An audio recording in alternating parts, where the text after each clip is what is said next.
Hey guys, welcome back to Campbell Workshop. Today we're going to make a fluff in a mist. They are called fluff in a mist because the flowers are surrounded by their bract. It looks like the flowers are blooming within the mist. Before we start, don't forget to subscribe to our channel for our latest tutorials.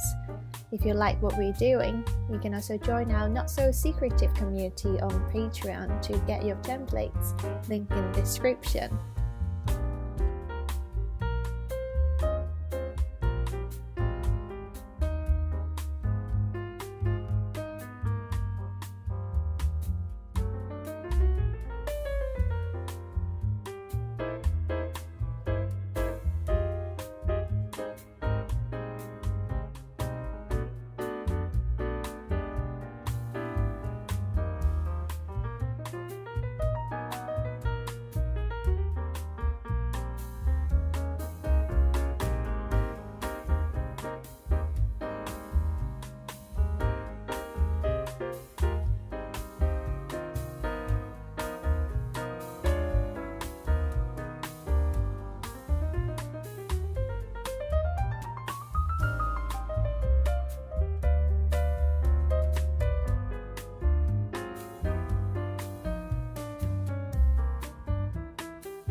Thank you for watching this video, and I hope you will like it. If you like it, please don't forget to like, comment and subscribe to our channel. It will really help our channel to grow. Stay tuned for our latest tutorials. And all of our DIY kits and templates are also available on our website. Check them out. See you guys next time.